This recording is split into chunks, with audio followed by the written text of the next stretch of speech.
Friends, आज हमें topic cover करना है कोलिजन। कोलिजन टॉपिक बहुत इंपॉर्टेंट है।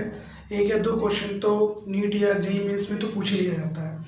तो इस वीडियो में क्या पढ़ने वाले हैं कोलिजन के बारे में कि कोलिजन क्या होता है, कितने टाइप का होता है और इनके ट्रिक सॉल्व करेंगे कि किस तरीके से ट्रिक होते हैं इनके, कि जैसे तरीके से क्वेश्चन में ईजिली क्या करें, कम समय में सॉल्व कर सकें। और इम्पॉर्टेंट पॉइंट और इसके बारे में हम डिस्कस करेंगे। तो कोलिजन क्या है? कोलिजन जैसे अगर हम वैसे बात करें डेली लाइफ में, तो कोलिजन का मतलब होता है टक्कर, दो चीज़ आई लड़ी धड़ाक, तो ये मतलब हम समझते हैं कि कोलिजन हो गया। लेकिन फिजिक्स के टर्म में कोलिजन ऐसा नहीं है। कोलिजन का मतलब ये होता है कि जब दो बॉडी एक दूसरे के पास एक तरफ कांटेक्ट में आती हैं, ठीक है, तो होता क्या है कि उन दोनों एक दूसरे का क्या करती है, मोशन इफेक्ट करती हैं, affect each other the motion. और मोशन का मतलब होता है, अगर हम जैसे मोशन की अगर हम बात करें, मोशन, तो मोशन में क्या आ गया, वेलोसिटी, मतलब दोनों एक दूसरे की वेलोसिटी को अफेक्ट करें, तो क्या है, कोलिजन है फिजिक्स के टर्म में, ठीक है। और वेलोसिटी अगर चेंज हो रही है तो क्या चेंज होगा, मोमेंटम चेंज होगा। बोलो, चेंज हुआ नहीं, मोमेंटम चेंज होगा, क्योंकि mass into velocity, velocity change कर दिया तो आपने मोमेंटम चेंज कर दिया, मोमेंटम चेंज कर दिया तो क्या चेंज कर दिया, काइनेटिक एनर्जी भी चेंज कर दी कि नहीं, काइनेटिक एनर्जी भी चेंज कर दी। बोलो, तो इस तरीके से क्या है कि मोशन क्या होता है कि कोलिजन क्या होता है कि when two body come to each other then affect या effect each other of the motion. जब मोशन अपने आप को दोनों मोशन क्या करें, चेंज कर दें, प्रभावित करें, तो उसी को क्या बोलते हैं, कोलिजन कहते हैं। और कोलिजन में मतलब मोशन क्या होगा, अफेक्टेड होगा दो बॉडियों का, मतलब वेलोसिटी चेंज होगा, वेलोसिटी चेंज होने का मतलब मोमेंटम का मतलब काइनेटिक एनर्जी चेंज होगी। काइनेटिक एनर्जी, अब क्या होता है कि ये दो टर्म बहुत इंपॉर्टेंट है, क्योंकि जनरली हम कोलिजन के क्वेश्चन जो भी करने वाले हैं, हम मोमेंटम एंड काइनेटिक एनर्जी के ही बेस, इन्हीं के एप्लीकेशन के हिसाब से इन्हीं के टर्म क्या करेंगे, सॉल्व करेंगे, इक्वेशन बनाएंगे, ठीक है। तो कोलिजन ही बहुत ज़्यादा इंपॉर्टेंट है। और अगर हम टाइप ऑफ कोलिजन की बात करें, एक चीज़ और इम्पॉर्टेंट मैं बताना चाहता हूँ कि कोलिजन का मतलब ये, कोलिजन जनरली सभी लोग ये समझते हैं कि जब बॉडी कांटेक्ट में आएगी तो क्या होगा, उसे हम कोलिजन बोलेंगे, लेकिन कोई ऐसी ज़रूरी बात नहीं है। बॉडी हो सकता है कि कांटेक्ट में ना आए, डिस्टेंस पर है, तो भी एक दूसरे को क्या कर सकते हैं, कोलिजन उसको हम बोल सकते हैं। क्यों? क्योंकि अगर कोई ये बॉडी एक दो बॉडी बहुत दूर दूर है, उसके अलावा वो क्या कर सकते हैं, म्यूचुअल इंटरेक्शन ऑफ फोर्स की वजह से एक दूसरे की वेलोसिटी को, एक दूसरे के मोशन को क्या कर सकते हैं, प्रभावित कर सकते हैं। और प्रभावित कर सकते हैं तो मतलब इसी तो हम कोलिजन कहते हैं। तो कहने का मतलब मेरा ये हुआ कि कोलिजन के लिए कोई ज़रूरी नहीं कि बॉडी एक दूसरे के कांटेक्ट में आए तभी आप उसको कोलिजन कहेंगे, ऐसा बिल्कुल भी नहीं है। कोलिजन के लिए कांटेक्ट में आ भी सकता है, नहीं भी आ सकता है। तो कोलिजन में तीन बातें समझनी है, जैसे कि क्या होता है कि बिफोर कोलिजन और उसके बाद क्या होगा कि आफ्टर कोलिजन। तो अगर हम तीन स्टेप पे समझते हैं चीज़ों को, क्या क्या होता है कि जब आप बिफोर कोलिजन की अगर बात करते हैं तो बॉडी हो सकती है, दो बॉडी है जैसा हम बात कर रहे हैं, उनका लाइन ऑफ मोशन जो है before and after collision same हो। तो अगर जैसे दोनों आ रहे हैं, ये मान लो इधर चल रहा है, इधर चल रहा है, ठीक है, तो ये हो सकता है दोनों एक दूसरे की तरफ आ रहे हो, इधर चले जाएं, तो कहने का मतलब कुछ भी हो सकता है, बट अप्रोच तो करना ही पड़ेगा, क्योंकि टकराने के लिए अप्रोच तो करना पड़ेगा। या तो ये इसकी स्लो वेलोसिटी इधर जाके तेज हो, ये हो सकता है, और ये दोनों इस तरीके से हो सकता है। तो ये क्या बिफोर कोलिजन हो गया। बिफोर कोलिजन का मतलब टक्कर होगा, और ये इनकी लाइन ऑफ एक्शन क्या है, यही है, मतलब इसकी डायरेक्शन क्या होती है, सेंटर ऑफ मास से पास होनी चाहिए। उसके बाद कोलिजन के बाद क्या होता है कि डिफॉर्मेशन आता है। डिफॉर्मेशन क्या होता है, जब बॉडी टकराती है दूसरे, तो कुछ ना कुछ उनके शेप में परिवर्तन आता है। शेप में परिवर्तन आता है तो क्या आएगा, आवाज़ आएगी। अभी तो जैसे दो गाड़ी भिड़े ढाक, तो क्या आती है, आवाज़ आती नहीं आती, तो साउंड प्रोड्यूस होगा एंड हीट प्रोड्यूस होगा। तो पहले जो काइनेटिक एनर्जी है वो क्या हो सकती है, कि दोनों की टकराने की वजह से काइनेटिक एनर्जी कुछ लॉस हो जाए। बोलो, लॉस हो जाएगी, कुछ लॉस होने के बाद क्या हो, separation. Before after the collision क्या हो, सेपरेशन होगा। हो सकता है बॉडी स्टिक के दूसरे के साथ चले। तो आफ्टर कोलिजन के बाद दो चीज़ें हो सकती हैं, या तो सेपरेट हो जाए और दोनों अलग अलग वेलोसिटी से जाए, हो सकता है कि स्टिक हो जाए। तो दो केस समझ में आया। यहाँ पर क्या, या तो बॉडी सेपरेट होगी, या तो सेपरेट हो जाएगी आफ्टर कोलिजन, या तो क्या हो जाएगी, चिपक जाएगी, बिल्कुल चिपक चली जाएगी। और जैसे कि अगर हम सेपरेशन की बात करें, तो सेपरेशन में अगर बात करें तो total kinetic energy before the collision और अगर after collision total kinetic energy की मैं बात कर रहा हूँ। अगर जितनी इधर है उतनी अगर उधर है तो इसका मतलब क्या हुआ कि उसको हम बोलते हैं काइनेटिक एनर्जी कंजर्व है बिफोर एंड आफ्टर, उसको हम बोलते हैं अगर टाइप ऑफ कोलिजन में अगर हम देखेंगे तो उसको हम बोलेंगे क्या, उसको क्या बोलेंगे, इलास्टिक कोलिजन बोल देंगे। उसको क्या बोलेंगे, इलास्टिक कोलिजन बोलेंगे। कब बोलेंगे, जब before and after collision kinetic energy, total kinetic energy क्या हो, सेम हो, कांस्टेंट हो। लेकिन यहाँ पर एक बात नोट देने वाली बात है कि दो हर बॉडी, एक दूसरे की जो बॉडी है उनका तो काइनेटिक एनर्जी चेंज होगा, क्योंकि यहाँ पर वेलोसिटी कुछ और है, यहाँ पर वेलोसिटी कुछ और होगी। हो सकता है रेस्ट में हो जाए, हो सकता है कि और तेजी से मूव करने लगे, हो सकता है वेलोसिटी कम हो जाए, तो मतलब कि एक दूसरे की वेलोसिटी तो प्रभावित होनी है। तो प्रभावित होगी तो मतलब काइनेटिक एनर्जी प्रभावित हो, बट लेकिन टोटल काइनेटिक एनर्जी दोनों की क्या रहेगी, सेम, दोनों तरफ क्या रहेगी, सेम रहेगी। किस में, इलास्टिक कोलिजन में। और लेकिन इलास्टिक कोलिजन में और एक बात मैंने बोली कि बॉडी सेपरेट होगी आफ्टर कोलिजन। और दूसरे केस में क्या होता है कि कोलिजन जो आउटर कोलिजन क्या होगा कि बॉडी सेपरेट तो होगी but kinetic energy same, total kinetic energy same after collision same नहीं रहेगा, कांस्टेंट नहीं रहेगा। कैसा, बिफोर कोलिजन। तो इसको हम बोल देते हैं क्या, in elastic collision, in elastic collision. इसमें काइनेटिक एनर्जी क्या हो जाती है, घट जाती है।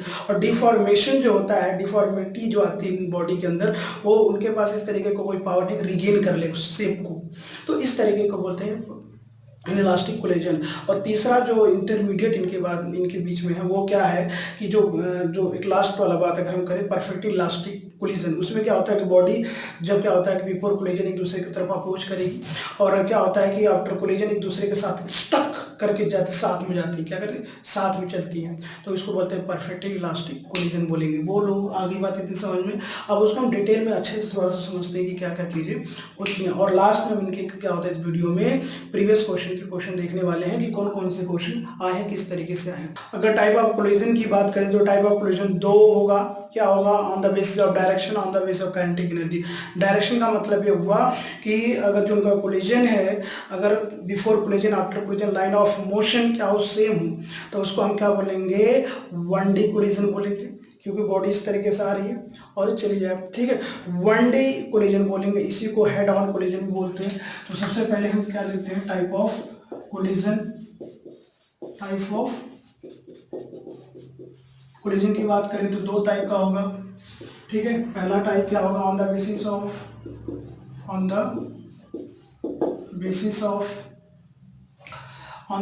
डायरेक्शन, और दूसरा होगा on the basis of kinetic energy.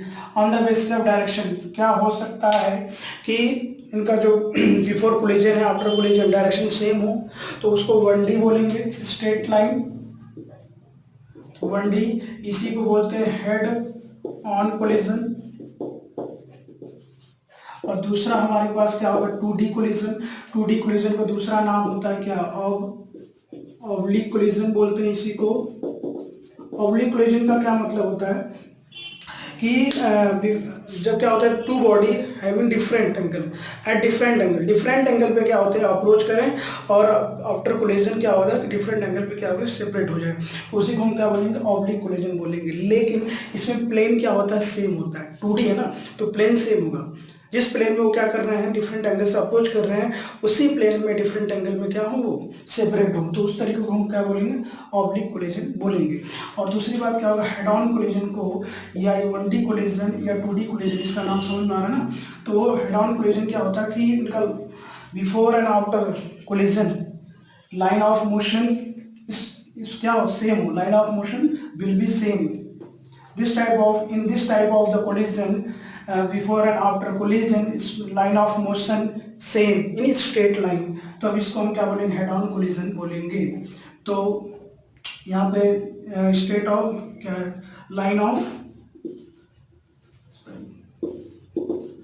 Of motion will be same before and after collision, ठीक है। Line of motion will be same after and before and after collision. इसमें क्या होता है, प्लेन सेम होना चाहिए, प्लेन सेम होगा। और क्या होगा, approach and separate and eight different angle, at different angle.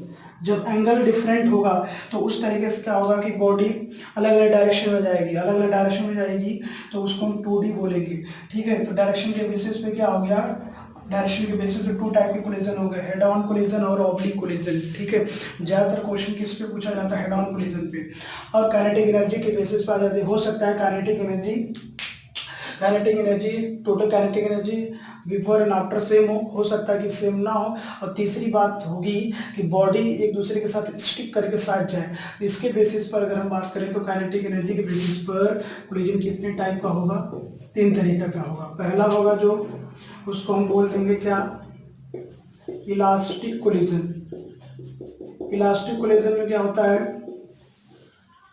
Kinetic energy, total kinetic energy KT मतलब टोटल काइनेटिक एनर्जी, I मतलब इनिशियल बराबर होगा KT total kinetic energy equals to after, ठीक है। तो कह सकते हो कि टोटल काइनेटिक एनर्जी बिफोर मतलब initial equals to total kinetic energy final. अगर बराबर है तो उस तरीके का कोलिजन क्या कहलाएगा, इलास्टिक कोलिजन कहलाएगा।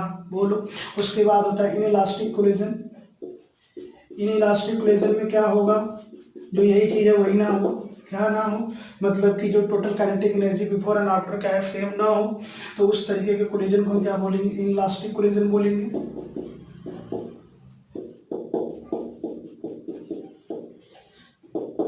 मतलब टोटल, ठीक है। ये चीज हो जाती है, मतलब कि जो इलास्टिक कोलिजन इसमें क्या होता है कि आफ्टर कोलिजन काइनेटिक एनर्जी कम हो जाती है। तो उस तरीके से क्या होगा, वो क्यों कम हो जाएगी, हो सकता है कि जो काइनेटिक एनर्जी है हीट या साउंड के रूप में क्या हो जाए, निकल जाए, लॉस हो जाए, तो उसको क्या बोलेंगे, इनइलास्टिक कोलिजन बोलेंगे। इसमें हम क्या करते हैं, जनरली क्या होता है, इलास्टिक कोलिजन नहीं होता है हमारी डेली लाइफ में, इलास्टिक कोलिजन नहीं होता है। और जनरली होता जो है वो क्या है, इलास्टिक कोलिजन होता है और परफेक्ट इलास्टिक कोलिजन होता है। इलास्टिक कोलिजन में एक आइडियल कॉन्सेप्ट लेके हम चलते हैं। इसमें क्या है, कंप्लीटली और perfectly in elastic collision, perfectly in elastic collision में क्या है बेटा कि इसमें क्या होता है कि 2 बॉडी क्या होगा, आफ्टर कोलिजन स्टिक, दोनों बॉडी एक दूसरे के साथ आफ्टर कोलिजन टुगेदर साथ मूव करेंगे, मतलब दोनों की वेलोसिटी क्या होगी, सेम होगी, ठीक है। और दूसरी बात क्या होता है कि सबसे मैक्सिमम काइनेटिक एनर्जी लॉस जो होती है वो इसी में होती है। तो एक बात याद रखिएगा कि परफेक्टली इलास्टिक में सबसे ज़्यादा काइनेटिक एनर्जी लॉस किसमें होता है, मैक्सिमम काइनेटिक एनर्जी लॉस होता है, मैक्सिमम काइनेटिक एनर्जी लॉस किसमें होता है, परफेक्टली इलास्टिक कोलिजन में। समझ गए क्या।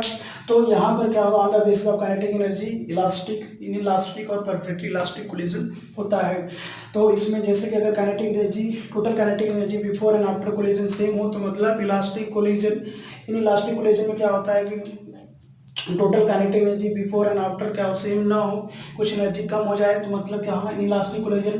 परफेक्ट इलास्टिक कोलिजन में क्या होता है कि आफ्टर कोलिजन दोनों बॉडी स्टिक होकर एक साथ चले तो उसको हम क्या बोलेंगे, परफेक्ट इलास्टिक कोलिजन कहते हैं। एक बात, दूसरी बात है कि मैक्सिमम काइनेटिक एनर्जी सबसे ज़्यादा इन्हीं में लॉस होती है।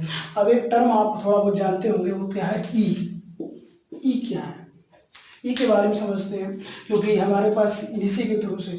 और एक बात और जो सबसे इम्पोर्टेंट बात है कि on the basis of kinetic energy हो गई। अब किसी भी टाइप की कोलिजन हो, किसी भी टाइप का कोलिजन हो, उसमें लीनियर मोमेंटम क्या होता है, सेम होता है। कंजर्वेशन ऑफ मोमेंटम क्या होगा, बिल्कुल सेम होगा, चाहे किसी भी टाइप का कोलिजन हो, उसमें क्या होता है कि मोमेंटम कंजर्व रहता है। अब सवाल है कि कंजर्व क्यों रहता है। जब भी हम क्या करते हैं, दो बॉडी को अप्रोच या सेपरेट करते हुए समझते हैं तो एक सिस्टम मान लेते हैं, और सिस्टम मान लेते हैं तो क्या होगा, जैसे दो बॉडी आई, एक बॉडी है एक बॉडी है, ठीक है, दो बॉडी अप्रोच कर रही है एक तरफ, तो यहाँ पर क्या मान लिया, इन दोनों बॉडी को सिस्टम मान लिया, सिस्टम मान लिया तो इस पर कोई एक्सटर्नल फोर्स नहीं लग रहा है, और कोई एक्सटर्नल फोर्स नहीं लग रहा है इन दोनों के अलावा, ये इस पे लगा रहा है, इस पे लगा रहा है, एक दूसरे का इंटरेक्शन फोर्स हो सकता है, म्यूचुअल इंटरेक्शन फोर्स, लेकिन बाहर से कोई फोर्स नहीं लग रहा है। और फोर्स की डेफिनेशन क्या होती है, rate of change of momentum called as a force. बोलो, ये होता है जब ये जीरो हो जाएगा तो मतलब कि momentum rate of change of momentum क्या हो जाएगा, जीरो। मतलब कि चेंज क्या होता है, रेट ऑफ चेंज, किसी का चेंज निकालते हैं मतलब final minus initial equals to zero. Del P, del मतलब चेंज होता है, और चेंज क्या होता है, फाइनल माइनस इनिशियल होता है। तो क्या लिख सकते हो उसको, पी फाइनल पी आई, समझ रहे हो। तो मतलब कि kinetic energy, sorry linear momentum क्या होगा, कंजर्व रहेगा। और किसी भी टाइप के अगर हम कोलिजन की बात करें तो एक तो अपने पास क्या है, मूल मंत्र तो याद ही रखना है, जो आपको हमेशा लगाना पड़ेगा, वो क्या है, कंजर्वेशन ऑफ लीनियर मोमेंटम। ठीक है, तो मोमेंटम क्या होता है, मास इनटू वेलोसिटी। तो इधर उधर दोनों तरफ लगाना होता है। तो इधर का टोटल कर दीजिएगा, उधर का टोटल कर दीजिएगा, लेकिन डायरेक्शन का भी खास ध्यान रखिएगा, क्योंकि क्या होता है कि बॉडी जब इस तरीके से अप्रोच करना शुरू कर देगी बिफोर कोलिजन, तो आपको माइनस लगाना पड़ेगा। ठीक है, तो इस चीज़ का बच्चे गलती कर बैठते हैं, क्योंकि इधर जब अप्रोच है, जब ऐसे रहेगा तो इधर तो इसके लिए तो सेम है, M1 V1 plus M2 V2 कर दोगे तो सही है, चलो। लेकिन क्या होता है, अगर बॉडी इधर जाएगी तो इसके लिए प्लस लगेगा, क्योंकि इधर जा रही, इधर जा रही, इधर इधर। तो इसको आप एक जनरली मान के चलोगे आइडिया की माइनस एक्स एक्सिस में ट्रेवल कर रही है। बोलो टाइप ऑफ कोलिजन में समझ में आ गई। अब बात और आगे करते हैं, और यदि अब बात करें तो हम ई की बात करते हैं। ई अकॉर्डिंग टू, ई की डिफिनेशन बात करें अकॉर्डिंग टू न्यूटन, तो क्या है कि ई क्या होता है, relative velocity of separation, relative velocity of separation and upon relative velocity of approach। ठीक है, ये है। और या इसको ऐसे भी लिख सकते हो, कैसे लिख सकते हो, वेलोसिटी ऑफ सेपरेशन, इसको बराबर और भी क्या लिख सकते हो, velocity of separation upon velocity of approach,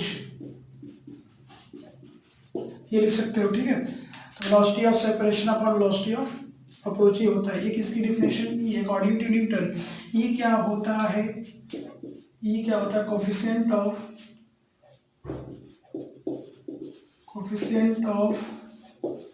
restitution, coefficient of restitution. ये बहुत इंपॉर्टेंट है, क्यों, क्योंकि क्वेश्चन के पॉइंट ऑफ व्यू से क्या होगा कि हमें जब इक्वेशन बनाने वाली बात आती है, तो एक इक्वेशन तो हम कंजर्वेशन ऑफ मोमेंटम से लगा देंगे, बना देंगे, और दूसरा बनेगा यहाँ से, तो इसलिए इंपॉर्टेंट है। तो ये क्या है, रिलेटिव वेलोसिटी ऑफ, जैसे हम समझ लो, ठीक है, दो ऑब्जेक्ट हैं, इसका मास m1 है, इसका मास m2 है, ये वेलोसिटी u1 से जा रहा है, ये u2 से जा रहा है। ठीक है, अप्रोच कर रहा है। उसके बाद क्या हुआ, इस तरीके से झाप हुआ, बिफोर कोलिजन हो गया, उसके बाद क्या होगा, डिफॉर्मिटी आई कि नहीं आई। उसके बाद अब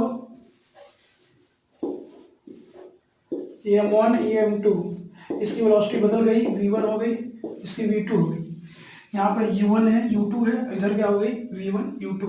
तो सेपरेशन की बात करें, velocity, relative velocity of separation, जब सेपरेट हो रहे हैं तो यहाँ पर रिलेटिव वेलोसिटी में क्या होगा, तो क्या आएगा, बोलो क्या आएगा, सेपरेशन ई बराबर अगर लिखोगे तो वेलोसिटी आ जाएगी v2 माइनस v1 अपॉन, उसके बाद वेलोसिटी ऑफ अप्रोच कर रहे हैं, अप्रोच मतलब ये चीज। तो यहाँ पर क्या हो जाता है, माइनस लगता है, तो माइनस ये हो जाएगा आपका, अगर देखोगे आप तो v2 minus u2 minus u1, और माइनस यहाँ लगेगा, माइनस लगता है। अगर इसको सॉल्व करोगे तो v2 माइनस v1 अपॉन नीचे कर सकते हो u1 माइनस u2, ये हो जाएगा आपका क्या, ई की वैल्यू। तो आपको याद रखना है क्या, velocity of separation upon velocity of approach. तो बोलो ये u2। अब क्या बात है, अगर हम तीन टाइप के कोलिजन की बात किया था, परफेक्टली इलास्टिक कोलिजन में, परफेक्टली इलास्टिक कोलिजन में क्या हो सकता है, अब मैं यहाँ पे कर देता हूँ। तो इलास्टिक कोलिजन की बात करें, पहला नंबर जो था इलास्टिक कोलिजन। इलास्टिक कोलिजन में क्या होता है, जो ई की वैल्यू होती है 1 होती है, ई की वैल्यू कितनी होती है, कोएफिशिएंट ऑफ रेस्टिट्यूशन 1 होता है। और अगर हम दूसरी इसकी बात करें, परफेक्टली इलास्टिक कोलिजन की, परफेक्टली इलास्टिक कोलिजन में क्या होता है, perfectly in elastic collision, perfectly elastic collision में क्या होगा कि बॉडी आफ्टर कोलिजन क्या होता है कि दोनों बॉडी साथ चलती है, तो मतलब दोनों की वेलोसिटी क्या हो गई, सेम हो गई। सेम हो गई तो मतलब v1 बराबर v2, और अगर ये सेम करोगे, ठीक है, क्योंकि दोनों की ये जो वेलोसिटी है v2 v1, ये वेलोसिटी है आफ्टर कोलिजन दोनों ऑब्जेक्ट का, लेकिन दोनों साथ साथ चल रहे हैं तो वेलोसिटी दोनों हो गई सेम, दोनों हो गई सेम, तो मतलब कि वैल्यू सेम पुट करोगे तो जो आ जाएगी 0, तो मतलब ई की वैल्यू क्या होती है, 0 होती है। किसके लिए, परफेक्टली इलास्टिक के लिए। समझ गए बात। तो दो बातें आपके पास आ चुकी हैं, क्या आ चुकी हैं, इलास्टिक कोलिजन के लिए ई की वैल्यू 1 और परफेक्टली इन इलास्टिक कोलिजन के लिए ई की वैल्यू कितनी आ चुकी है, 0। अब इसका इंटरमीडिएट की बात करें जो आता है क्या, in elastic collision. In elastic collision में क्या होता है, इंटरमीडिएट इनके बीच में आता है, तो मतलब 0 से बड़ा और 1 से छोटा, क्या आएगा, 0 से बड़ा और 1 से छोटा, ये आ गया क्या, परफेक्टली इलास्टिक कोलिजन की बात करते हैं, ठीक है। ये हो गया इन इलास्टिक कोलिजन में ई की वैल्यू। ये इंपॉर्टेंट रखना है, क्या है, relative velocity of separation upon relative velocity of approach, minus लगता है तो किसका होगा, कोएफिशिएंट ऑफ रेस्टिट्यूशन। वो लोग आगे बात समझ में। तो इसकी वैल्यू 1 होती है, याद रखिएगा, इसकी वैल्यू 0 होती है और इसकी वैल्यू इंटरमीडिएट होती है ई की वैल्यू। तो अब ये देखते हैं, एक एक करके पढ़ते हैं। पहले समझते हैं इलास्टिक कोलिजन के बारे में। इनके मेन क्वेश्चन इलास्टिक कोलिजन पे आता है जनरली, और दूसरा आता है जनरली किस पे, परफेक्टली इलास्टिक। ये क्वेश्चन तो ऐसे किसी भी आ सकता है, लेकिन परफेक्टली इलास्टिक पे क्वेश्चन अगर कॉमन पूछे जा रहे हैं तो ये देख लीजिएगा, ठीक है। ठीक है, तो देख लेते हैं कि अगर एक दो बॉडी है, ठीक है, इसका मास m1 है, u वेलोसिटी से जा रहा है u1 से, दूसरा m2 है, ये u2 वेलोसिटी से जा रहा है, तो कोलिजन होगा, ठीक है, डिफॉर्मेशन आएगा। तो कोलिजन होने के बाद इस तरीके से, ठीक है, इनका वेलोसिटी चेंज हो गया, तो m1 m2, इसकी वेलोसिटी हो गई v1, इसकी हो गई v2, ठीक है। तो अगर हम इलास्टिक कोलिजन की बात करें, इलास्टिक कोलिजन, अगर हम इलास्टिक कोलिजन की बात करें तो E1 इक्वल टू कितना होता है, इसका 1 होता है, ठीक है, E1 इक्वल टू 1। तो अब इसमें कुछ केस ले लेते हैं। केस पहला है, केस फर्स्ट, पहला केस क्या है इसमें, if m1 equal to m2, अगर दोनों बॉडी क्या है कि दोनों का मास सेम है या दोनों आइडेंटिकल बॉडी है, तो मतलब m1 इक्वल टू m2, तो उस केस में क्या होता है कि आफ्टर कोलिजन वेलोसिटी एक्सचेंज हो जाती है। वेलोसिटी क्या हो जाती है, एक्सचेंज हो जाती है। एक्सचेंज का मतलब ये होगा कि जो v1 होगा अब वो बराबर हो जाएगी v2 के, इसके बराबर, इसके वेलोसिटी के, और जो v2 होगा वो हो जाएगा u1 के। समझ नहीं क्या, जो इसकी वेलोसिटी थी और जो इसकी वेलोसिटी थी वो चेंज हो जाती है आफ्टर कोलिजन। कब, जब मास आइडेंटिकल हो, बराबर हो। और ये ऐसे क्वेश्चन नीट में कम से कम 3-4 बार पूछा जा चुका है, तो ये कॉन्सेप्ट ऑफ इम्पोर्टेंट है। कुछ भी नहीं करना, सॉल्व करने की जरूरत नहीं, मास बराबर दिया रहेगा आपको, इनकी दोनों की वेलोसिटी दी रहेगी, उसके बाद आफ्टर कोलिजन वेलोसिटी पूछेगा।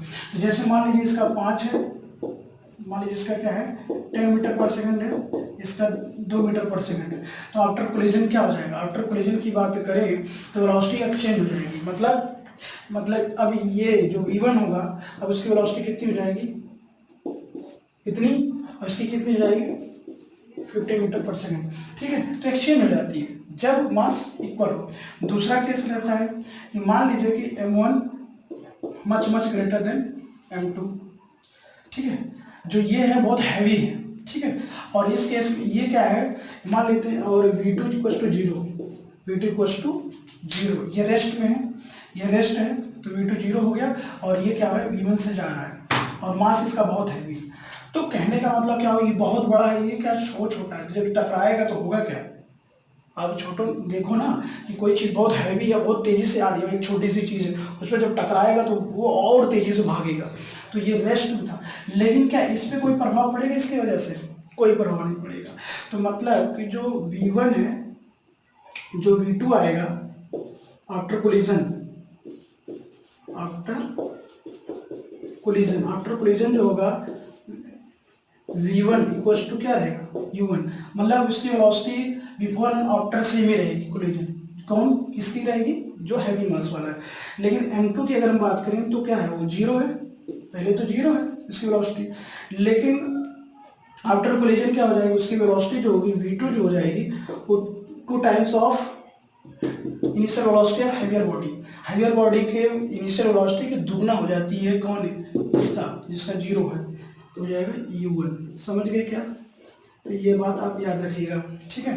कब केस लगाना है, जब m1 much much greater than m2, और दूसरी बात ये बॉडी रेस्ट में होनी चाहिए। तो जब इसे टकराएगा तो होगा क्या कि इसकी वेलोसिटी जो पहले है वही बाद में भी होगी, तो मतलब कि v1 इक्वल्स टू u1, लेकिन जो इसका है वेलोसिटी अभी तो जीरो है, ठीक है, लेकिन आफ्टर कोलिजन क्या हो जाएगा, उसकी वेलोसिटी 2 टाइम्स वेलोसिटी हो जाती है इसकी इनिशियल वेलोसिटी के। ये कॉन्सेप्ट याद रखिएगा, ठीक है।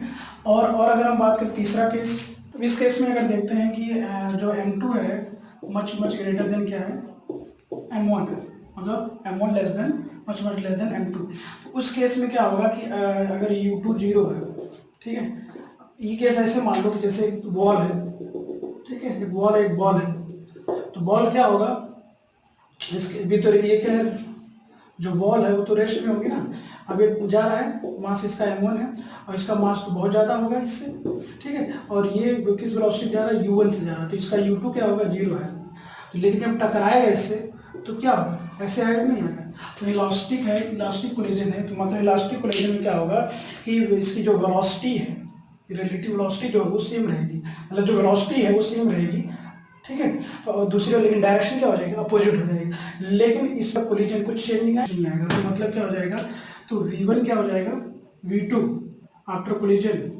अभी भी जीरो ही रहेगा, लेकिन जो जो इसका इनिशियल वेलोसिटी v1 दे रखी है, तो इसमें क्या हो जाएगा, जो v1 आएगा माइनस ये हो जाएगा, minus v1 equals to minus u1, मतलब वेलोसिटी वही रहेगी लेकिन डायरेक्शन बदल जाएगी, कब, जब केस ये रहेगा। तो ये भी आप याद रखिएगा, ठीक है। इस तरीके से 3 केस बताए मैंने, ये दोनों मास आप क्या ले लीजिए, दोनों का मास सेम ले लीजिए, या तो क्या हो जाए कि पहले वाले को ज़्यादा ले लीजिए उनका मास, दूसरे वाले का कम, फिर दूसरे वाले का ज़्यादा, पहले वाले का कम, लेकिन पहले वाले का क्या करना है, हमें दूसरे वाले को हमें रेस्ट में रखना है, ठीक है। तो वो 2 केस में इस तरीके से हमने देखा, ठीक है। अब क्या होता है कि अगर हमसे काइनेटिक एनर्जी का कंजर्वेशन, अगर काइनेटिक एनर्जी की बात करें तो इसमें अगर इलास्टिक कोलिजन है तो आप इसमें आपके पास 3 चीज़ें हैं, क्या है, पहला है कि कोएफिशिएंट ऑफ रेस्टिट्यूशन से आप एक इक्वेशन बनाओगे, दूसरा इक्वेशन आप बनाओगे क्या, कंजर्वेशन ऑफ मोमेंटम से, और तीसरा बनाओगे कंजर्वेशन ऑफ काइनेटिक एनर्जी से। 3 इक्वेशन से क्या होगा, कोई भी चीज़ अननोन रहेगी तो आप इजीली क्या कर लोगे, फाइंड कर लोगे। इसमें कॉन्सेप्ट और हेड ऑन कोलिजन चल रहा है, तो मतलब जो θ1 होगा, जो θ2 होगा, जीरो होगा, क्योंकि इसमें θ कुछ है ही नहीं, ठीक है, क्योंकि इस तरीके से अप्रोच कर भी रहे हैं और सेपरेट भी इसी तरीके से, तो इसीलिए 1D मोशन है, तो एंगल क्या हो जाएगा, जीरो हो जाएगा इस तरीके की। यदि बात करें हम किसका, परफेक्टली इलास्टिक का, तो परफेक्टली इलास्टिक का, परफेक्टली इलास्टिक कोलिजन का, तो इसमें क्या होता है, जो कोएफिशिएंट ऑफ रेस्टिट्यूशन होता है जीरो होता है। तो एक बॉडी ये मान लेते हैं, बॉडी ये, इसका मास m1 है, दूसरे का मास m2 है, ये क्या हो रहा है, u1 वेलोसिटी जा रहा है, ये क्या है, रेस्ट में है, ठीक है, तो रेस्ट में है, तो आफ्टर कोलिजन, ठीक है, आफ्टर कोलिजन क्या हो रहा है, दोनों साथ साथ जा रहे हैं, ठीक है, तो v1 v2 और दोनों साथ साथ जा रहे हैं, तो मान लेते हैं कि u से जा रहे हैं, ठीक है। तो इसमें क्या लगाओगे, कंजर्वेशन ऑफ मोमेंटम लगाओगे, कंजर्वेशन ऑफ मोमेंटम लगाओगे तो क्या हो जाएगा, m1 v1 इसका मोमेंटम, सॉरी u1 इसका मोमेंटम प्लस इसका मोमेंटम तो जीरो आएगा क्योंकि रेस्ट इस पे है, रेस्ट में है, ठीक है, इक्वल्स टू इनका मोमेंटम लगाओ, तो total mass m1 m2 into v, ठीक है, और u तुम्हें क्या निकालना है, u निकालना है, तो u इक्वल्स टू कितना आ जाएगा, m1 u1 upon m2 m1 plus m2, ये हो जाएगा आपका क्या, वेलोसिटी। इसकी वेलोसिटी कितनी होगी, क्या कर सकते हो, इसके मोमेंटम अपॉन टोटल मास से डिवाइड लगा दोगे तो इसका वेलोसिटी निकल जाएगा दोनों का, ठीक है। तो अगर आप क्या पूछता है, चेंज इन काइनेटिक एनर्जी या kinetic loss in kinetic energy पूछता है, लॉस इन काइनेटिक एनर्जी अगर पूछता है तो लॉस काइनेटिक एनर्जी निकालोगे, काइनेटिक एनर्जी फाइंड इनिशियल, क्योंकि लॉस हो रहा है तो कम हो रहा है, तो मतलब कि इनिशियल माइनस फाइनल। इनिशियल की बात करें तो इनिशियल क्या है तुम्हारा, यही तो है, इनिशियल सिर्फ इसके पास यही है, इसका तो जीरो है, तो इनिशियल कितना आ जाएगा K1, के आई अगर निकालोगे तो half M1 U1 square minus इसका निकालोगे तो हाफ M1 प्लस M2 और V2 स्क्वायर, V स्क्वायर मतलब इनका मास, सॉरी इनकी वेलोसिटी। ठीक है, अब क्या कर सकते हो, U के जगह पर V के जगह पर ये रख सकते हो पूरा का पूरा, तो अगर ये रखोगे तो कितना आएगा, ये अगर ये रखोगे आप तो रख देते हैं इसको, तो half M1 U1 square minus half M1 plus M2 और नीचे आपको ये रखना होगा M1 U1 upon M1 plus M2 का होल स्क्वायर, और ये भी होल स्क्वायर हो जाएगा क्योंकि V स्क्वायर है, V square equals to this, इसका मतलब कि इसका स्क्वायर अपॉन इसका स्क्वायर, और इससे क्या हो जाएगा, कैंसिल हो जाएगा। ठीक है, तो नीचे क्या बचेगा, एक M1 प्लस M2, तो M1 प्लस M2 उसके बाद कॉमन ले सकते हो, क्या कॉमन ले लो, हाफ कॉमन आ रहा है और क्या कॉमन आ रहा है, और कॉमन आ रहा है M1 और V1 का स्क्वायर, U1 का स्क्वायर, तो ले सको हाफ M1 U1 स्क्वायर, तो 1 यहाँ पे 1 आएगा, पूरा का पूरा कॉमन कर लिया सेक्शन, उसके बाद क्या बचेगा, U भी कॉमन हो गया तो M1 बचेगा एक, M1 upon M1 plus M2। ठीक है, ये हो गया। ठीक है, यहाँ पर क्या हो जाएगा, मैं इसको सॉल्व करोगे ये चीज़ आ जाएगी, तो इसको फिर एक बार देख लेते हैं, यहाँ पर क्या आ जाएगा पूरा अगर आप सॉल्व करोगे तो आपको मिल गया, फिर से मैं कर देता हूँ, शायद वहाँ नहीं दिख रहा होगा, तो ये कर यहाँ पर कर सकते हो। पहले की जो काइनेटिक एनर्जी है वो क्या है, M1 U1 square minus half M1 plus M2 total mass और इसका स्क्वायर, इसकी काइनेटिक एनर्जी कितनी, इसका वेलोसिटी कितना U स्क्वायर। ठीक है, और उसके बाद क्या रख सकते हो, minus half M1 plus M2 और इसके जहाँ पर U के जहाँ पर ये पूरा रख सकते हो क्योंकि इतना आया है, तो रखोगे तो कितना आएगा, रखोगे तो आएगा M1 U1 square upon M1 plus M2 का V स्क्वायर होगा क्योंकि टोटल का स्क्वायर होगा, ये इससे कैंसिल हो जाएगा, बचेगा नीचे एक M1 प्लस M2 बचेगा। ठीक है, और दूसरी बात यहाँ पे कॉमन भी आ रहा है तो क्या लिख सकते हो, half M1 U1 square common ले लो तो -1 बचेगा यहाँ पर माइनस, और उसके बाद यहाँ पे क्या बचा है, एक आपने M1 छोड़ा है, बाकी U1 स्क्वायर को ले लिया बाहर, तो M1 प्लस M1 नीचे आ जाएगा M1 प्लस M2, ये पूरा हो गया। ठीक है, इसको सॉल्व करोगे, अगर इसको सॉल्व करोगे यहाँ पर तो M1 कैंसिल हो जाएगा, बचेगा M2 अपॉन, पूरा सॉल्व करने के बाद क्या आएगा, M2 upon M1 plus M2 आएगा, तो इसको लिख सकते हो, अगर सॉल्व करोगे आप तो हाफ M1 M2, ठीक है, और U1 स्क्वायर अपॉन हो जाएगा M1 प्लस M2, ये आ गया लॉस इन काइनेटिक एनर्जी किसमें, तो ये आपको याद रखना, लेकिन कब याद रखना है, जब दूसरी बॉडी किसमें और रेस्ट में हो तब निकालना होगा। तो क्या करना है, दोनों का मास दिया रहता है और जो पहली की वेलोसिटी दे रहेगी पुट कर दोगे, या फिर लॉस इन काइनेटिक एनर्जी निकाल लोगे। समझ गए बात, ये किसमें था, परफेक्टिंग इलास्टिक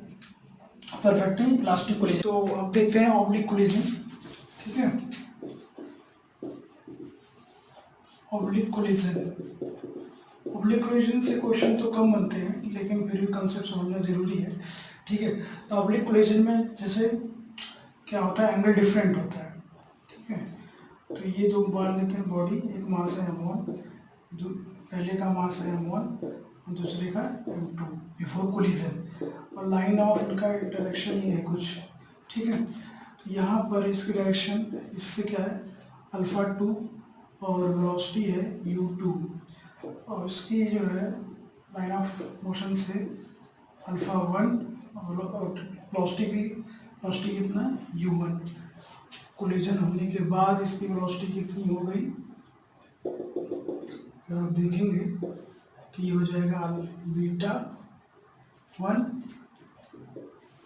और ये हो गई बीटा 2।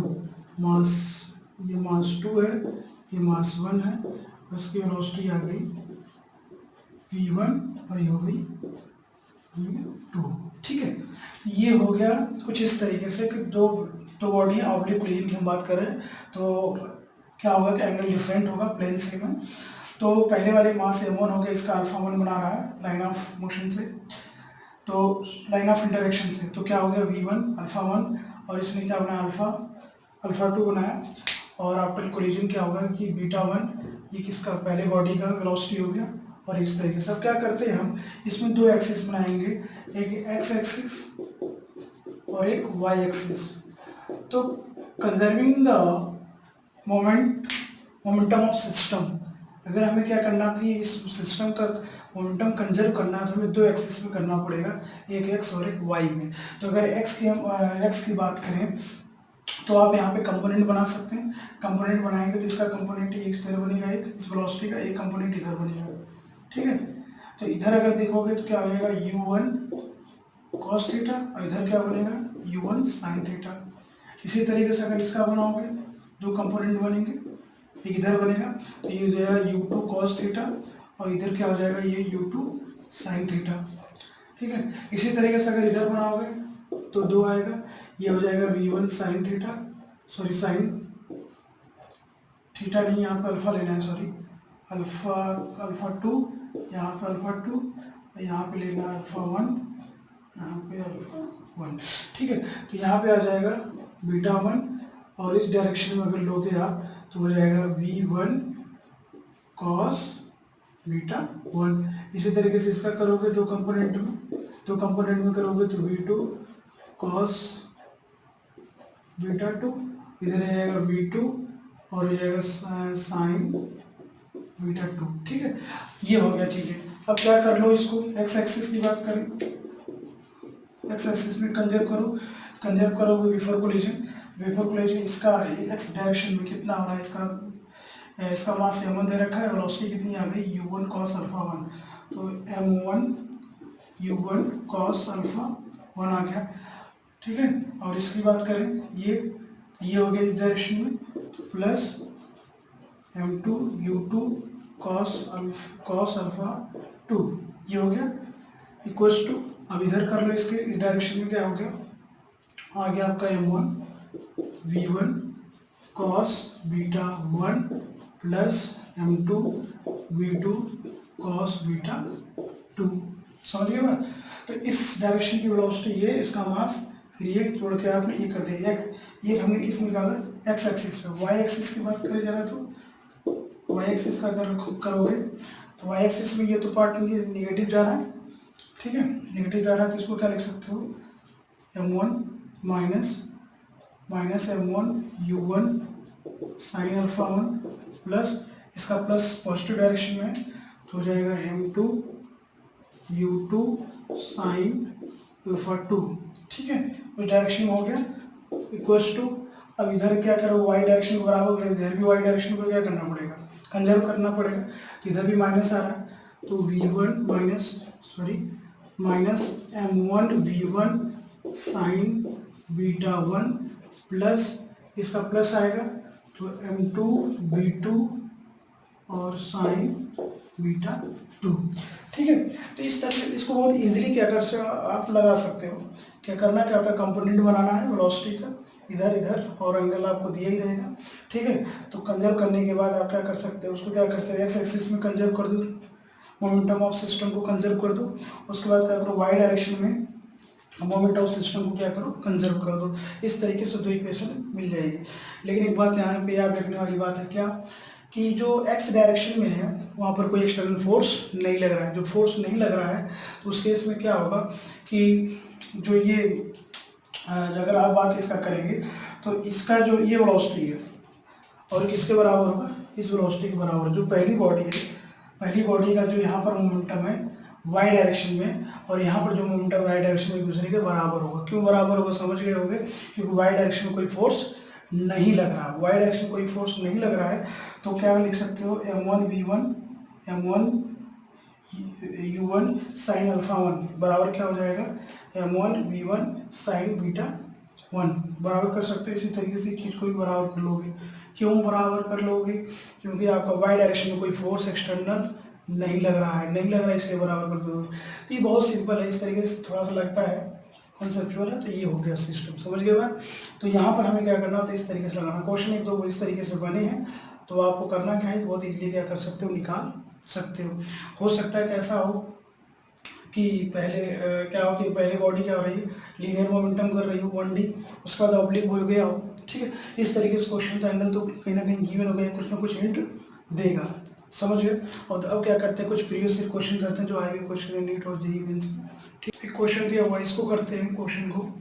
ये इनके ऑप्शंस दिए हुए हैं, ये 0 1 1 1 0 0.5 और 0 2, ये फर्स्ट पार्टिकल का या बॉल का दे रखा है, दूसरे बॉल का वेलोसिटी दे रखा है आफ्टर कोलिजन।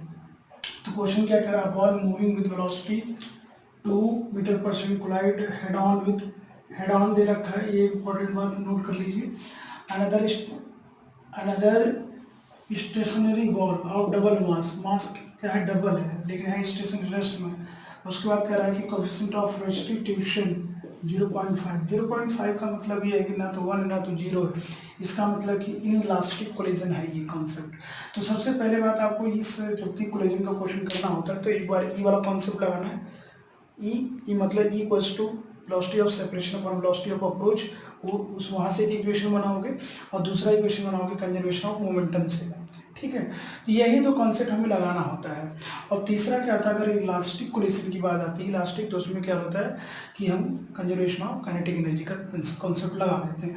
यही तीन आपका है मेन, ठीक है। यहाँ से लेकिन क्या है, तो सब यहाँ तो क्या है, इलास्टिक कोलिजन है। तो पहले इक्वल्स टू क्या होता है, वेलोसिटी ऑफ सेपरेशन। तो पहले मैं लिख देता हूँ बॉल, पहला बॉल है, ये दूसरा बॉल है, ठीक है। इसका मास क्या है, 2m है, इसका मास है, जैसा कि क्वेश्चन कह रहा है कि अगर मास इसका m है तो इसका 2m हो जाएगा, ठीक है। अभी ये क्या है, इसकी वेलोसिटी क्या दे रखी है, 2 मीटर पर सेकंड, इसकी वेलोसिटी 0 होगी। क्यों, क्योंकि रेस्ट में है तो क्या हो जाएगा, 0 हो जाएगी वेलोसिटी इसकी, ठीक है। वेलोसिटी 0 हो जाएगी। तो ई बराबर अगर हम बात करें तो ये है आपका v2 minus v1 upon u1 minus u2, ये जानते हो आप, ठीक है। तो यहाँ पर क्या करोगे, u2 0, u2 क्या है, ये हो गया u1 दे रखा है आपका 2 मीटर पर सेकंड और u2 दे रखा है 0, क्योंकि रेस्ट बोल रहा है ना स्टेशनरी में। तो पुट करोगे तो यहाँ पर ई की वैल्यू क्या रख सकते हो आप, 0.5 मतलब हाफ रख सकते हो, हाफ रखोगे और इसकी वैल्यू 2 रखोगे, यहाँ 0 हो गया तो 2 कैंसिल हो गया, तो v2 minus v1 equals to 1, ठीक है, ये आ जाएगा। तो v2 अगर सॉल्व करोगे तो क्या आएगा, 1 प्लस v1, ये इक्वेशन बन गई। इसको देखो ऑप्शनल से भी कर सकते हो, इस ऑप्शन से भी इसको अप्रोच कर सकते हो, ठीक है।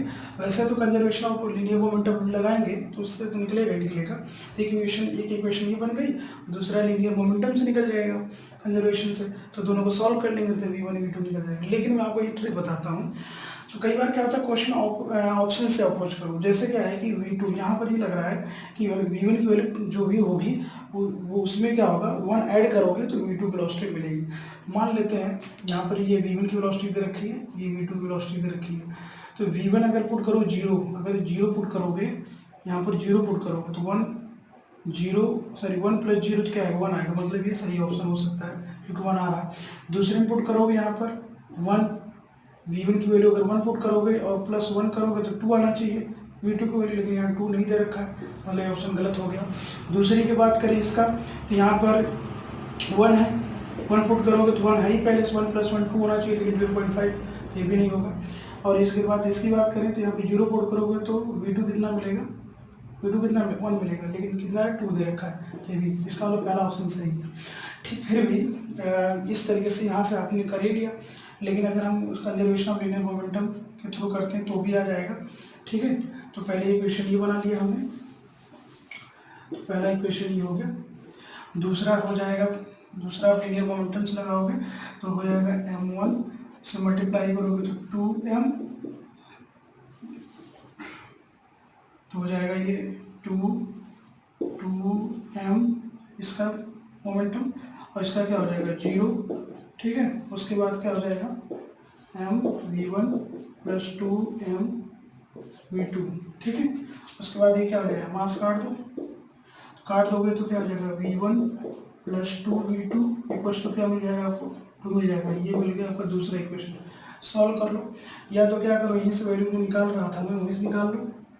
v2 बराबर क्या मिल जाएगा 1 प्लस v1, ये हो जाएगा। इसकी वैल्यू उठा के लाके पुट यहाँ कर दो v2 के जहाँ पर, तो v2 जहाँ पुट करोगे तो क्या आ जाएगा v1 प्लस 2, v2 की जगह पुट करोगे 1 प्लस v1 इक्वल्स टू 2, लंबा हो जाएगा, ठीक है। तो इसको कोई दिक्कत नहीं, चलो इसको सॉल्व करोगे फिर क्या आ जाएगा v1 plus 2 v1 equals to 2, ये 2 कैंसिल हो जाएगा। और इसको सॉल्व करोगे तो कितना आएगा, इसको सॉल्व करोगे तो हो जाएगा आपका क्या 3v1 इक्वल्स टू 0, तो v1 इक्वल्स टू कितना आ गया 0 आ गया, समझ गए। तो पहला आंसर हो गया, ले जाके यहाँ पुट कर दोगे फिर चीज़ वही आ जाएगी।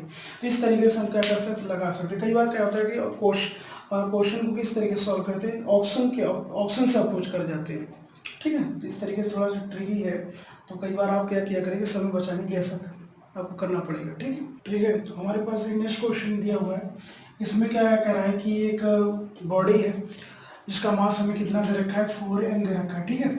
और वो XY प्लेन में रखा हुआ है, XY प्लेन में रखा हुआ है, रेस्ट में, ठीक है। अब क्या हो रहा है, सडनली एक्सप्लोज इनटू द 3 पीसेस, क्या हो रहा है, सडनली 3 पीसेस में एक्सप्लोड हो रहा है, ठीक है।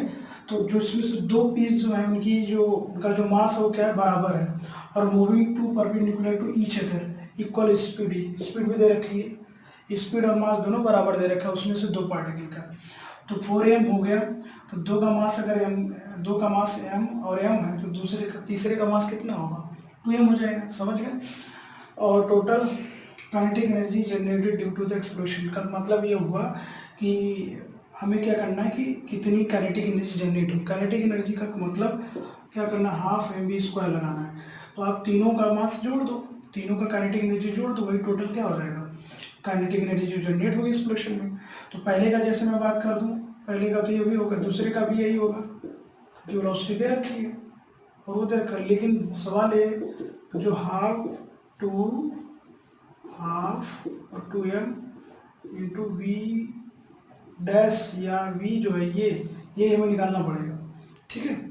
तो ये करके आप क्या कर सकते हो, अगर ये वैल्यू पता लग जाए तो ऐड कर दोगे तो यही टोटल जो होगा काइनेटिक एनर्जी हो जाएगा। तो लेकिन अब पता चल नहीं रहा है कौन है ये कौन, तो आप linear momentum, conservation of linear momentum लगा सकते हो, ठीक है।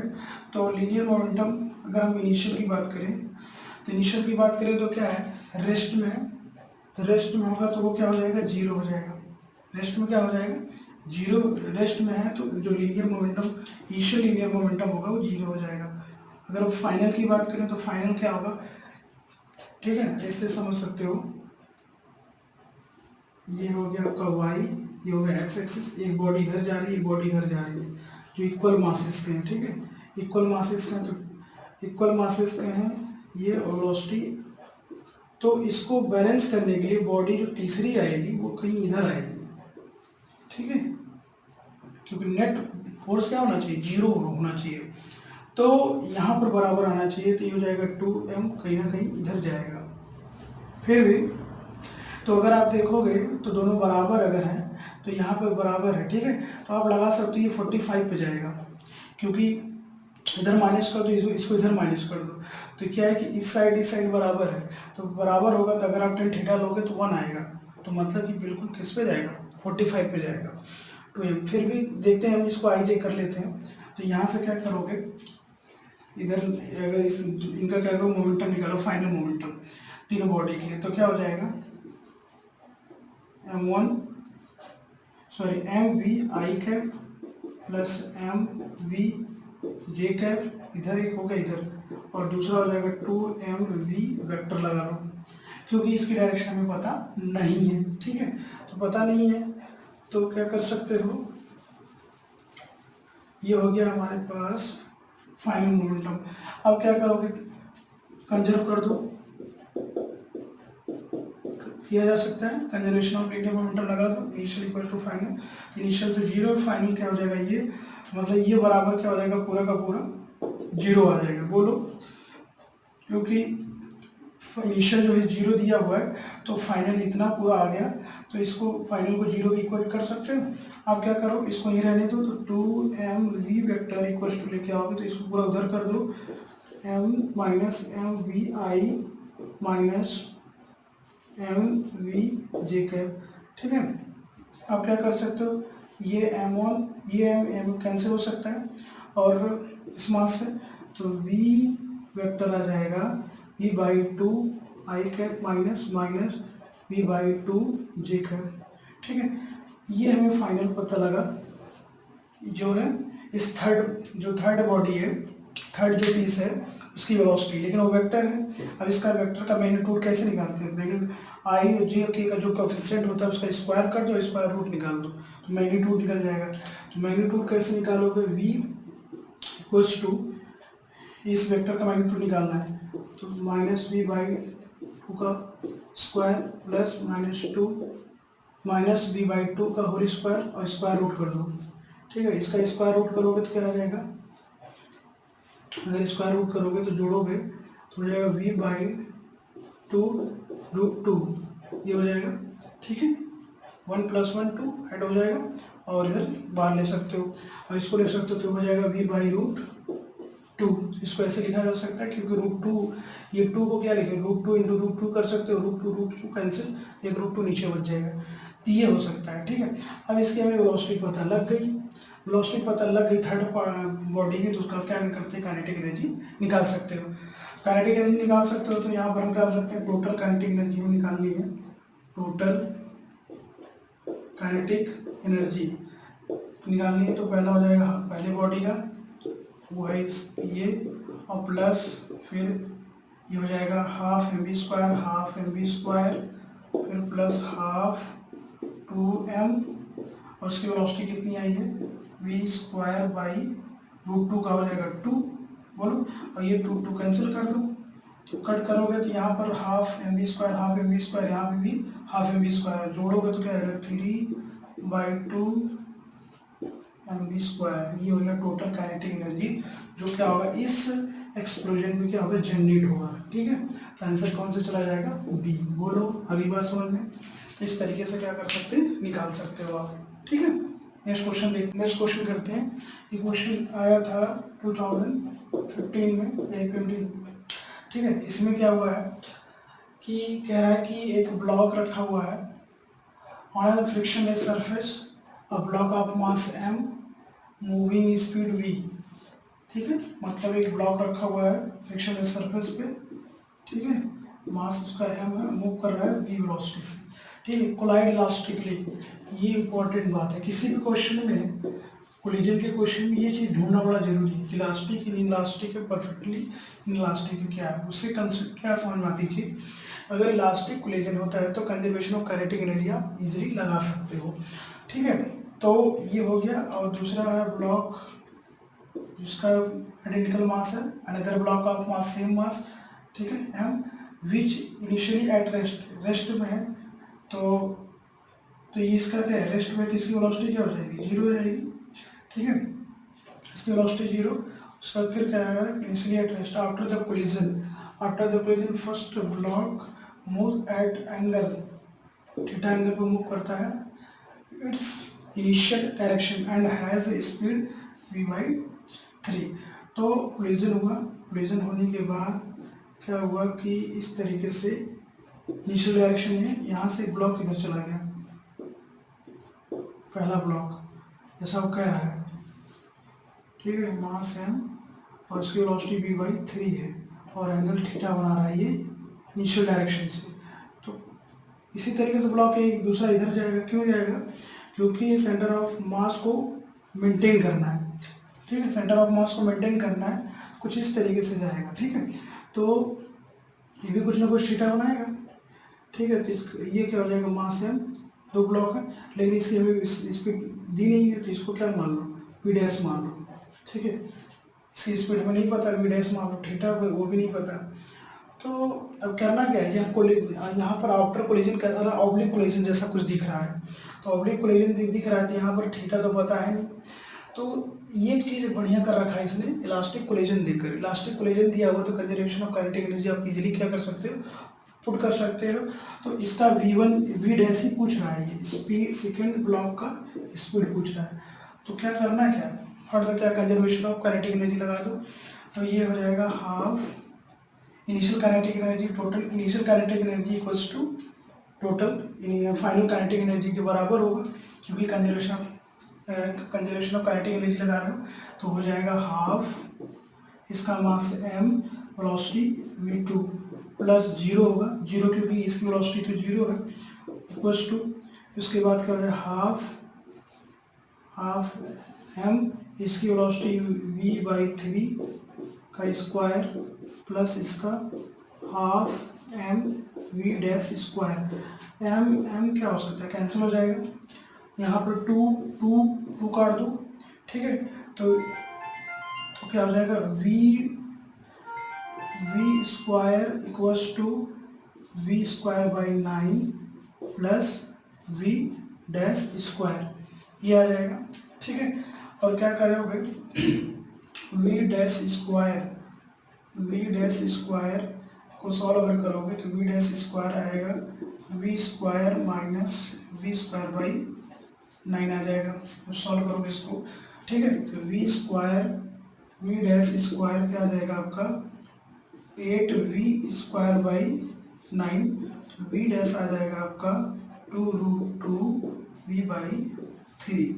समझ गए, ये आ गया आपका आसानी से, मतलब आंसर इसका क्या हो जाएगा, थर्ड आंसर हो जाएगा।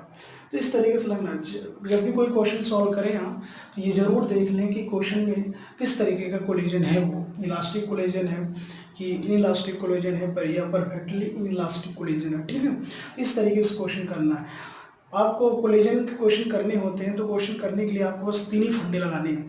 पहला फंडा क्या होता है, ई जो कोएफिशिएंट ऑफ रेस्टिट्यूशन है वो, उसमें से क्या होगा, वहाँ से एक इक्वेशन आप बना लोगे। दूसरा equation conservation of linear momentum से बनाओगे। और तीसरा यदि क्या है कोलिजन इलास्टिक का है तो वहाँ पर क्या करो कंजर्वेशन ऑफ काइनेटिक एनर्जी का लगा लोगे, ठीक है। इस तरीके से क्या कर सकते हो आप कोलिजन की कोई भी क्वेश्चंस लगा सकते हो, समझ गए। और इलास्टिक कोलिजन यदि है तो उसमें करना क्या होता है, कंजर्वेशन ऑफ मोमेंटम लगाना होता है, समझ गए। ये चीज़ ऑल अबाउट द कोलिजन और उसके कुछ क्वेश्चंस थे, ठीक है। और आई होप आपको चीज़ें, ये वीडियो आपको समझ में आया हो, लेक्चर समझ में आया हो, ठीक है। तो और मैं नए नए वीडियो इस तरीके के लाता रहता हूँ, ठीक है। अलग अलग कॉन्सेप्ट है जो नीट और जेईई मेंस पे बहुत ही हेल्पफुल होते हैं, क्योंकि इस तरीके के क्वेश्चन से यहाँ पर क्या होते हैं, नीट जेईई में 1 या 2 क्वेश्चन तो पूछ लिए जाते हैं, ठीक है। तो आप क्या करिए, पढ़िए, कॉन्सेप्ट पहले पढ़िए, उसके बाद क्वेश्चन लगाइए, ठीक है। तो इस तरीके से क्या होगा, पहले कॉन्सेप्ट बिल्ड करिए। फिजिक्स में कॉन्सेप्ट बिल्ड करना बहुत ज़रूरी है। कॉन्सेप्ट बिल्ड करिए, उसको चीज़ें क्या क्या चीज़ें किस तरीके से कॉन्सेप्ट, कौन सी चीज़ को कैसे क्या कहने का मतलब है, उस पूरी मीनिंग को बारीकी से समझें और क्वेश्चन को समझें, फिर उसके बाद क्वेश्चन लगाएं, ठीक है। तो कॉन्सेप्ट बहुत ज़रूरी है फिजिक्स में। अगर कॉन्सेप्ट आपका बहुत स्ट्रॉन्ग है तो क्वेश्चन बहुत ही ईजिली हो जाएगा। हो सकता है कि न्यूमेरिकल में थोड़ी प्रॉब्लम हो कैलकुलेशन को लेकर, तो कैलकुलेशन एक दूसरी चीज़ है, वो मैथ का प्रॉब्लम है, ठीक है, जो हल नहीं, जो कैलकुलेशन को लेकर। लेकिन एक कॉन्सेप्ट अगर आपको एक क्या होता है, अप्रोच करना बहुत जरूरी है। जब आप फिजिक्स का क्वेश्चन लगाएं तो आपके माइंड में ऐसा होना चाहिए, अप्रोच कैसे करें इसको, किस तरीके से अप्रोच करना है इसको। तो अप्रोच करना बहुत ज़रूरी चीज़ है, क्योंकि सही अप्रोच अगर रहेगा तो क्वेश्चन लग जाएगा। और सही अप्रोच जो मिलता है वो मिलता है कॉन्सेप्ट से मिलता है। तो कॉन्सेप्ट आपका बहुत स्ट्रांग होना चाहिए, ठीक है। तो थैंक यू।